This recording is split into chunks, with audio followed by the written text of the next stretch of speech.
statement to the TV show The Insider, she says she decided to end what she calls her on-again, off-again relationship with Sean Diddy Combs.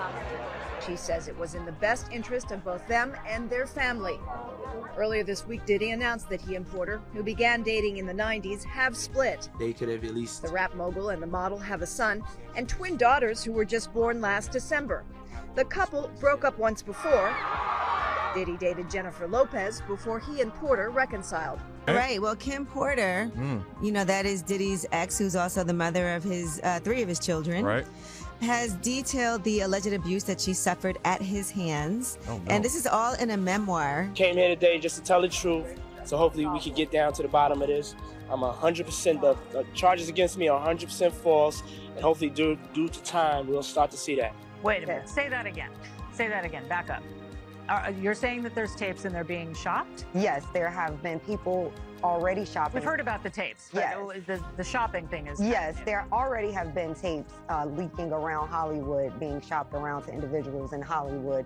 But one particular person contacted me to shop a particular video they were in possession of. Now, to the latest on the arrest of Sean Diddy Combs. This one has so many people talking. The disgraced music mogul facing federal racketeering, conspiracy, and trafficking charges. Both the prosecution and defense teams are set to discuss the next phase of action following the indictment as investigators work to determine potential co-conspirators. But how exactly did we get here? Turning to you, Judge Ashley, something interesting that has been taking place inside the courthouse here is defense counsel started to read a lot of the communications that were taking place between Combs and Cassie Ventura, because when Cassie was being asked to read these exchanges, they were feeling that it was taking a little long. And the judge has made it very clear that defense counsel needs to keep on going because he is hopeful that this witness can be off the stand at the latest on Friday. We'll have to see if that's going to happen. But another thing that was really interesting in one of the exchanges between the two of them, and I'm talking about defense counsel as well as Cassie Ventura, the government star witness who has been on the stand, is Cassie was asked to take a look at some of the communications that were taking place between her and Sean Combs. And at one point, Cassie kind of stopped and she said to the judge, is it even important what I feel is relevant at this time? Because the defense counsel was asking her certain questions, and Cassie obviously was feeling like they weren't giving complete context as to exactly what was taking place during these text message communications. But then defense counsel went to try to explain to her why she felt they were relevant. And this is when she rapid fire a series of questions to Cassie Ventura saying, you testified that you were insanely jealous. Yes. You reacted when you saw pictures of him on social media with other girls. Yes. You were upset because you thought that he was in and you were in a monogamous relationship. Yes. So that was such an interesting dynamic to watch between defense counsel as well as Cassie Ventura. The courtroom is silent except for the faint rustling of papers. Sean Diddy Combs sits with his legal team, composed but tense. The prosecution is about to introduce new evidence, something that would bring the room to a standstill. Prosecutor Margaret Lewis, Your Honor, we move to introduce Exhibit 72B, a digital transcription of a document submitted by witness Courtney Burgess, titled Kim's Lost Words, A Journey for Justice, from the Other Side. Defense Attorney James Roth, objection. We've already established the document's authenticity is unverified. This is hearsay, an unverifiable posthumous claim. Judge Wilkins, I'll allow it. The jury will determine its credibility. Gasps are audible. Diddy shifts in his seat. He leans toward Roth, whispering intensely. Diddy hushed but urgent. This is bullshit. That's not Kim. That's not her voice. Prosecutor Lewis walks to the center of the courtroom with a printed page in her hand. Prosecutor Lewis, the document contains what are allegedly the last written words of Kim Porter, longtime partner to Mr. Combs and mother of 3 of his children. The excerpt reads, greater than, if anything happens to me, look at him. Please don't let them bear. Kim Porter's death, she was in the best health. Now, if you guys aren't sure or don't know who Al B. Sure is, he's the father, the biological father of Quincy. Okay?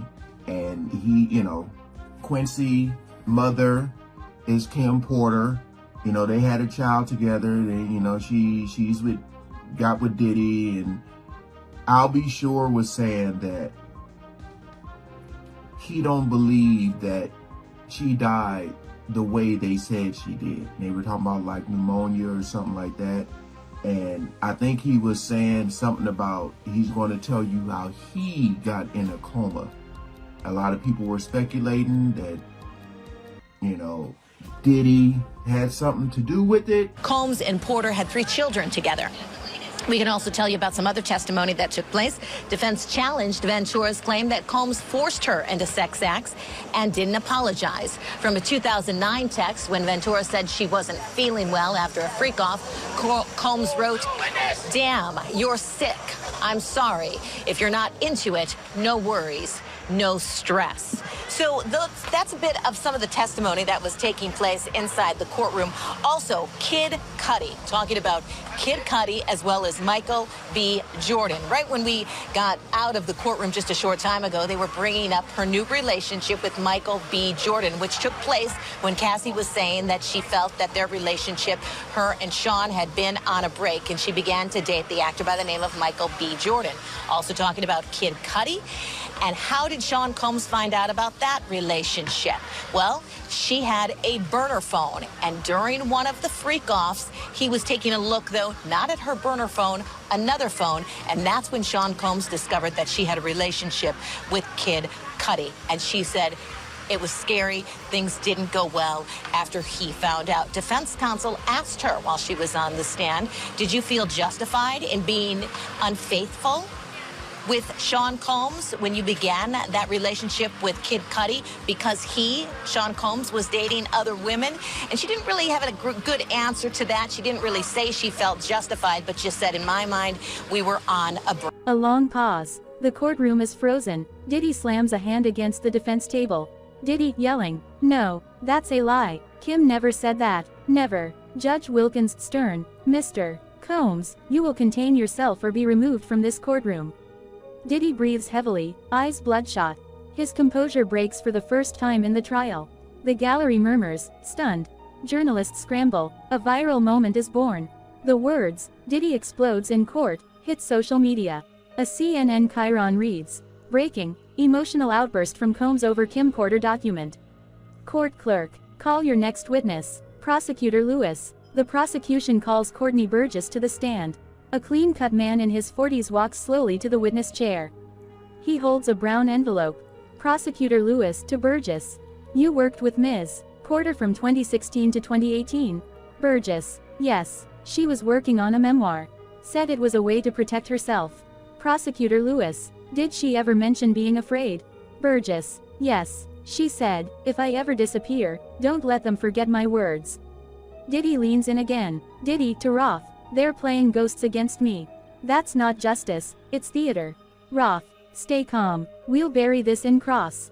Roth pacing. "Mr. Burgess, you claim this manuscript is real. Yet no one else has seen it until now." Burgess. "She told me to hold it. Said the time would come." Roth sharply. "Isn't it true you've shopped this to publishers for profit?" Burgess. "I wanted people to hear her truth. That's all." Roth mocking. "Truth from the grave. How convenient." The jury stirs. Tension thick. Our next guest was a New Jack Swing superstar in the 80s.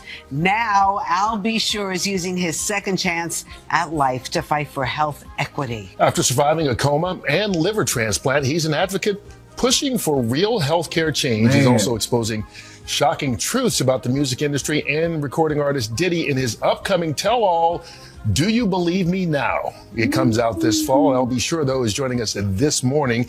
Good to see you. So good to see you. You look as well. good. You feeling good? I am so blessed. We woke up this morning. We don't call it a comeback like LL says, right? Mm-hmm. This is updating my software.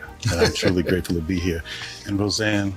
Al, the last time you were here, you could barely walk up the step to sit down here. Barely. You were my first interview with Cristal, right? Yes. When I was released from the hospital, and it was just, what an amazing journey it's been. You know, I figured, like, when you get lemons, make Arnold Palmer. So what are you doing now? How are you getting the word out? Well, you know, it's been an amazing journey. I get the call from my co-founder, Ms. Rachel Nordlinger. We started the Health Equity and Transplantation Coalition, and we are advocating in Congress, fighting for equal access to quality health care, just really just focused. And my focus, obviously, standing in Congress and speaking in front of Congress, I've made it very clear. I am not here for the politics. I'm not here for the next election. I'm simply here to save lives of transplant patients. So, so there's a focus there. We've had some success in Congress related to having people come across the aisle, because I made that clear. So this is a real life mission. There's no marketing in my life. Roseanne, this is the best time of my life. You look good. This is not, there's no hustle, there's no marketing, I'm living my truth. You see how grateful and appreciative he sounded like that? TV anchor reads a report. Anchor. Today, the federal sex trafficking and racketeering trial of Sean Diddy Combs took a dramatic turn when a document allegedly authored by his late partner Kim Porter was introduced in court. Sources inside say Combs erupted, leading to a brief recess. A crowd of reporters surround a former Bad Boy Records employee. Reporter. Do you think Diddy's reaction was genuine? Former employee, anonymous. It was real. Kim was his heart, and his weakness. If she wrote that, it's over. Prosecutor Lewis, addressing jury.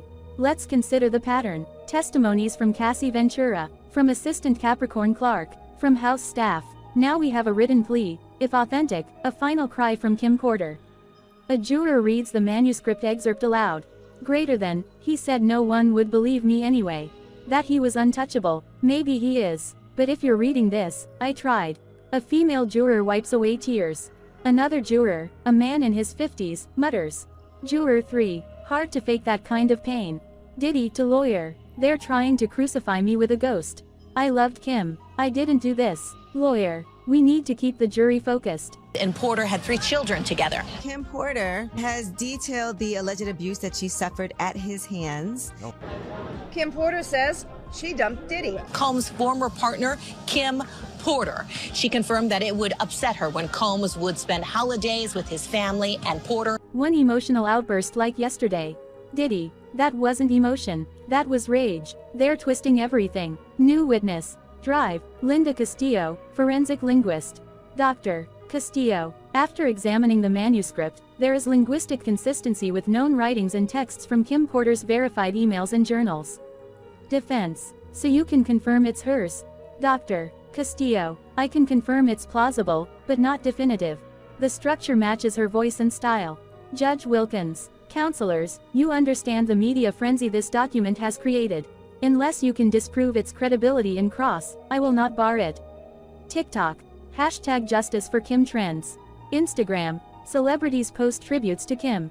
Twitter X. Divided public opinion. Some call the manuscript a last will, others call it manipulation from the beyond. Prosecutor Lewis. Sometimes the dead speak louder than the living. Kim Porter may no longer be here, but her voice, her warning, is here now. We zoom in as he stares into the jury, his face blank but his eyes haunted. He knows the damage is done. The courtroom may have returned to order, but his trial, in public and in private, has only just begun.